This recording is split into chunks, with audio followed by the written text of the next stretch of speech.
Muchas Eh, gracias, sobre todo por la invitación a la Fundación ProMaestro, a Educasha, a la Cátedra de Cultura Científica de la UPV, al Gobierno de Aragón y sobre todo por vuestro tiempo, porque sé que ya es un poquito tarde, que se aproximan casi las 8, esa hora donde ya pues estamos un poco cansados y cansadas y me toca a mí cerrar, que es un reto. Decían en la introducción que las intervenciones de las ponentes que estamos aquí no tenían mucho que ver, pero yo sí que creo que la tecnología lo permea todo tanto que sí que tiene mucha relación con lo que ha contado Jorge, con lo que ha contado Joana y con lo que ha contado Ana. Porque en teoría nos han prometido que la tecnología va a revolucionarlo todo, ¿no? Y de hecho así está sucediendo. Está revolucionando nuestro ocio, está revolucionando la manera en la que hacemos deporte, las finanzas, la logística, la medicina, la automoción. Está disrumpiendo muchos sectores que nos influyen en nuestro día a día. Casi si nos paramos a pensar qué es lo que sucede desde que nos despertamos por la mañana hasta que nos acostamos,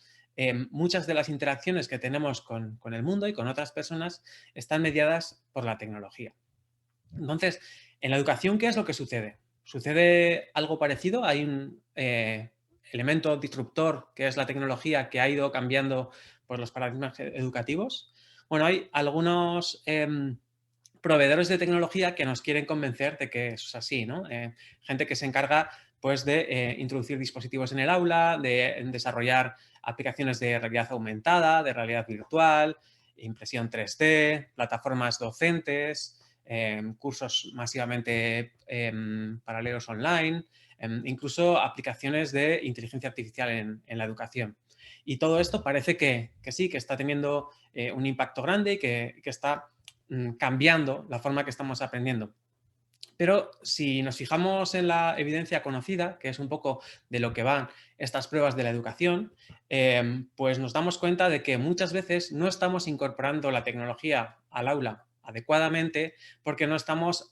atentas y atentos a lo que está sucediendo en esas aulas. Compramos la tecnología, licenciamos un montón de contenidos o solicitamos un montón de servicios y creemos que eso va a mejorar el aprendizaje, pero muchas veces no lo medimos más allá de una encuesta de satisfacción. Entonces, ¿por qué sucede esto? Principalmente porque el sector educativo es un sector bastante jugoso. Hay muchas empresas que están intentando entrar aquí porque hay mucho negocio y muchas veces confunden a quienes tienen que tomar esas decisiones con palabrería marketingiana y no tanto con evidencias científicas, ¿no? Entonces, lo que vengo a traer yo aquí un poco no es tanto pues un discurso tan comercial como el que solemos acostumbrar cuando hay proveedores tecnológicos, sino un discurso pues un poco más academicista, un poco más en la línea que comentaba pues Jorge, de traer la evidencia al aula y traer la evidencia a la gestión de los centros docentes para tomar este tipo de decisiones. Entonces, lo primero que me gustaría tratar, que tiene bastante que ver con lo que ha estado comentando Joana, es si necesitamos desterrar el lápiz y el papel en favor de los dispositivos tecnológicos para aprender o no. Y la evidencia conocida nos dice que la lectura en papel es mejor que la lectura en dispositivos digitales. Hay bastantes publicaciones, incluso metaanálisis, o sea, análisis de muchos artículos que informan de que hay una ventaja cuando tenemos a nuestra disposición pues, libros en papel para leer diferentes tipos de textos. Esta ventaja es mayor cuando disponemos de muy poco tiempo para poder leer un texto y además no ha ido decrementando a lo largo de los años. Es decir, alguien podría pensar, no, es que no estamos familiarizados con los dispositivos tecnológicos, pero esto es una cuestión de tiempo, van a pasar unos cuantos años hasta que ya sepamos leer mucho mejor en una tablet o en un móvil o en un e-reader o en un portátil y ya pues empezará a ganar un poco de terreno esa lectura en digital y pues eventualmente pasará nuestra competencia a ser mejor en textos digitales frente a lectura en papel. Bueno, pues no sucede eso, sino que sucede prácticamente todo lo contrario y tiene mucho que ver con lo que sucede cuando estamos leyendo en digital. Cuando leemos un texto en digital, no solamente tenemos ese texto, sino que muchas veces solemos tener pues más cosas. Incluso los e-readers más espartanos pues suelen tener funcionalidades extra que en teoría sirven para leer mejor o para moverse mejor dentro del texto, como pueda ser el scroll para ir pasando hacia adelante o hacia atrás por el texto, enlaces de hipertexto que podamos pinchar en una página y que nos lleve a otra, cajas de búsqueda, anotaciones que aparecen en textos emergentes o incluso cierto material multimedia que se pueda incluir en un libro digital y que no puede incluirse en el papel, parece una buena idea, pero realmente dificultan mucho conocer la estructura subyacente al texto leído, ¿no? Me ha gustado muchísimo la pirámide que ha utilizado Joana para explicar el proceso de lectura, porque, bueno, pues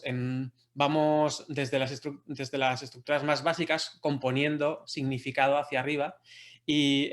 pues bastante arriba en esa pirámide está la estructura del texto, es decir, qué parte es una introducción, qué parte es un desarrollo de ideas, qué parte son conclusiones, etcétera. Entonces, muchas veces cuando estamos leyendo un texto, pues no solamente estamos leyendo cada una de las frases, sino que estamos intentando componer esa estructura para elaborar en nuestra cabeza el discurso que está sucediendo. Y eso en papel es muchísimo más fácil de hacer que en digital, porque en digital el texto es tan líquido, tan fluido, que es muy difícil de ver cuál es la estructura subyacente del discurso, ¿no? Entonces, no sé si os ha pasado alguna vez, pero a mí sí, cuando yo estudiaba, bueno, sigo estudiando, pero cuando estudiaba mucho tenía muchos apuntes subrayados y demás, y a veces cuando tenía que recordar alguna cosa, incluso me acordaba de la forma que tenía el párrafo y de qué partes estaban subrayadas con algún color o dónde estaba una figura al lado, etcétera. Es decir, la propia estructura estática del papel me ayudaba a recordar y a reelaborar la estructura subyacente del texto leído. Si nos pasamos a lo que tiene que ver con el lápiz, en ese lápiz y papel, la escritura manuscrita, también hay evidencia conocida de que la escritura manuscrita ayuda a la memorización y al recuerdo. Muchas veces, cuando estamos tomando los clásicos apuntes de toda la vida, lo que sucede es que tenemos que sintetizar porque no escribimos lo suficientemente rápido y tenemos que refrasear, elaborar el discurso que estamos escuchando o las imágenes que vemos para poderlas adaptar a un texto manuscrito que sea coherente. Entonces, esa elaboración, esa reelaboración de lo que estamos escuchando ayuda muchísimo a la memorización, al recuerdo y, por lo tanto, al aprendizaje. Con la escritura digital normalmente no suele ocurrir porque la gente en mecanografía con cierta soltura y muchas veces lo único que hay es una selección de frases literales en lugar de una reelaboración y no se logra esta mejora. Además, la escritura manuscrita está relacionada directamente con la motricidad fina y con las funciones ejecutivas del cerebro, que ayudan un poco a trabajar esa inhibición de distracciones para centrarnos en la elaboración de un plan para lograr nuestras metas. Entonces, sin ese entrenamiento previo de atender para poder elaborar unos apuntes adecuados, pues nuestra atención es más fácilmente secuestrable y eso es algo que bueno, es un poco el mal del siglo XXI.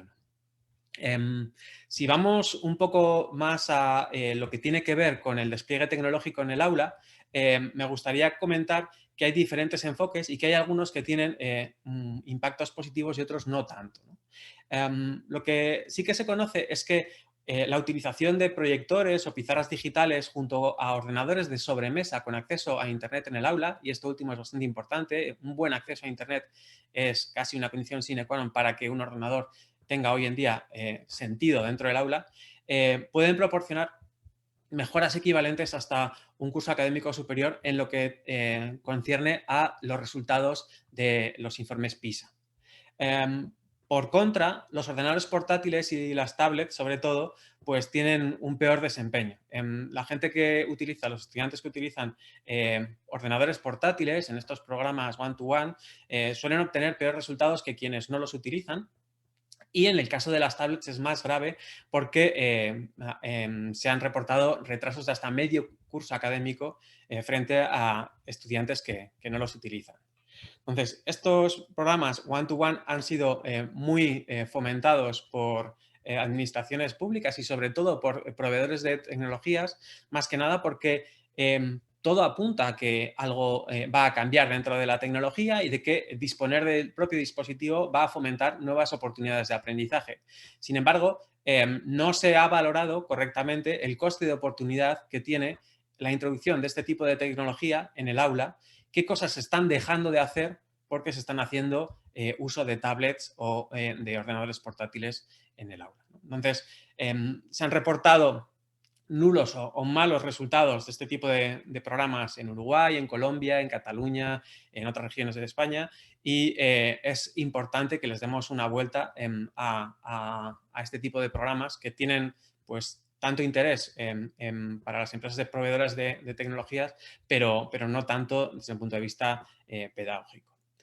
En cuanto al uso de portátiles dentro de un aula, es importante que haya una limitación temporal en su uso, es decir, que no estén permanentemente en el pupitre, porque estamos dejando de hacer un montón de cosas si el ordenador está presente. Estamos dejando de tomar apuntes, estamos dejando de atender porque hay más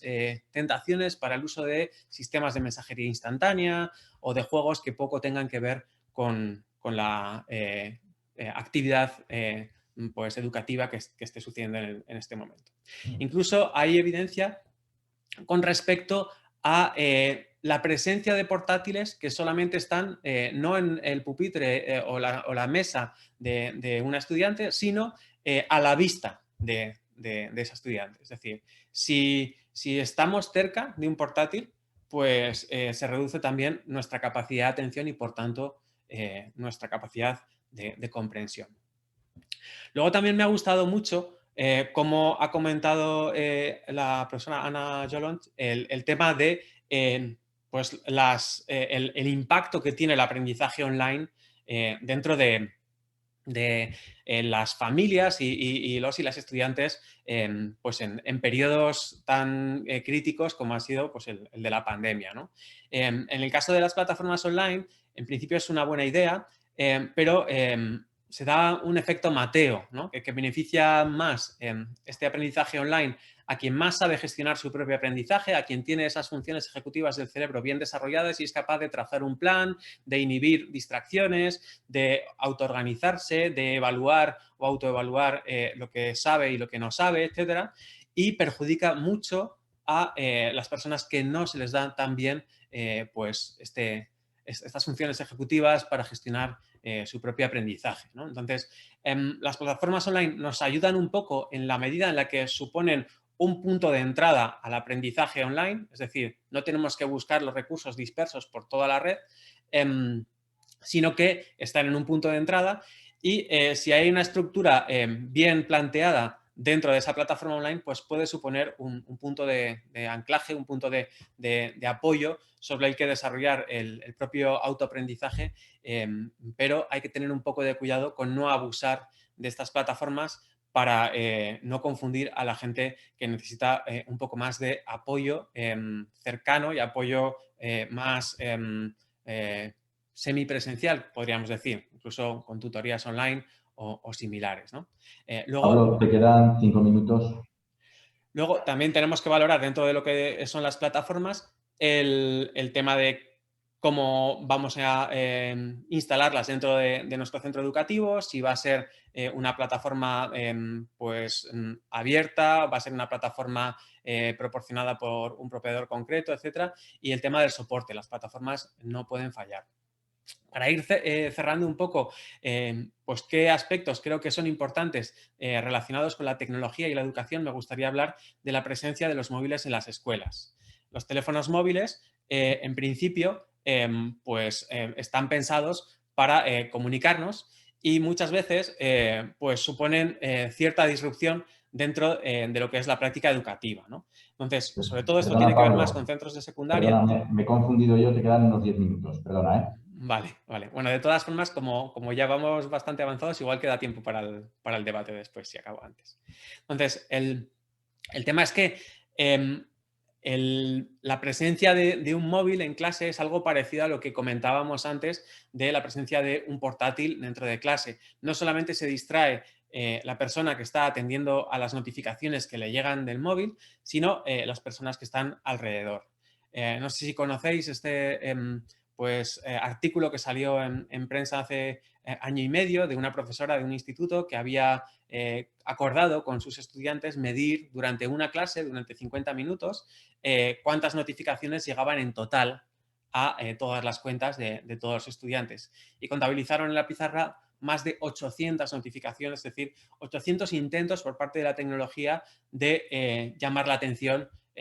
para actividades ajenas a lo que es la práctica docente o los procesos de enseñanza-aprendizaje, ¿no? Entonces, se han reportado mejoras de rendimiento, sobre todo en estudiantes con peor rendimiento previo, porque la limitación del uso de móviles en clase, utilizando taquillas o utilizando pues alguna política de que no haya ningún móvil a la vista, fomentan que se tomen más y mejores apuntes y que esto desarrolle pues todo lo que hemos comentado antes, ¿no? Mejor recuerdo, mejor retención de la memoria, mejor comprensión o mejor detección de cosas que no estamos entendiendo, porque cuando estamos tomando apuntes muchas veces quieres refrasear algo y si no lo entiendes no puedes hacerlo, y entonces cuando tienes la oportunidad de tener la clase para solicitar una nueva explicación, ¿no? Además, hay un factor importante en el aprendizaje que es el estado emocional de los y las estudiantes y se reportan muchas mejoras de convivencia cuando se limita el uso de móviles. Hay muchas situaciones de acoso, hay una mayor socialización, sobre todo en los periodos de descanso. La gente habla y habla a la cara, no están permanentemente mirando una pantalla, sino que pues, suceden actividades que en algunos patios de centros educativos ya casi están olvidadas, ¿no? De hacer bailes, de hacer risas, de hacer un montón de cosas. Y bueno, pues esto puede animar a otras formas de socialización que suceden también en otros ámbitos y que en el ámbito educativo pues estaría bien que siguieran pasando, ¿no? Y me gustaría terminar aquí. Sé que termino de manera más temprana que lo que se espera, pero creo que el tema que yo traigo es bastante polémico porque he puesto un enfoque un poco en los aspectos más problemáticos de la tecnología, pero por supuesto yo soy informático vocacional, o sea, me encanta la tecnología y conozco un montón de buenos usos tanto de los móviles en secundaria como de las plataformas docentes, incluso en primaria, como pues de otro tipo de tecnologías que se están utilizando en clase, pero considero que es importante que sepamos, y esto lo dejo ya a modo de conclusión, qué estamos ganando y qué estamos perdiendo cuando introducimos una tecnología, porque muchas veces introducimos las tecnologías de forma acrítica en el aula y no nos damos cuenta de lo que comentaba antes, de ese coste de oportunidad, de qué es lo que perdemos cuando introducimos pues un portátil para poder leer un libro en un PDF, ¿no? Estamos perdiendo pues un montón de cosas que antes sucedían y que ahora van a dejar de suceder. Entonces, mi recomendación, así por poner un broche final a esto, es que intentemos fijarnos en qué situaciones van a suceder en el aula con la mediación de esa tecnología y sobre todo que busquemos tecnologías que aporten algo que sea no solamente novedoso, sino útil desde el punto de vista de los procesos de enseñanza y aprendizaje. Y aquí hilo bastante con lo que ha comentado Jorge, de que tiene que funcionar y en el sentido de que valga para que aprendan nuestras y nuestros estudiantes mejor, ¿no? Y ahí la tecnología tiene mucho que decir. Hay simulaciones que no se pueden hacer en papel, hay laboratorios remotos, hay un montón de cosas que se están haciendo en redes sociales con enfoques educativos, pero no compremos todo el pack porque no hace falta. Vamos a rescatar lo que teníamos que funciona y vamos a ser un poco críticas y críticos con cada una de las tecnologías e incluso de las metodologías mediadas por la tecnología que incluimos en el aula. Muchas gracias.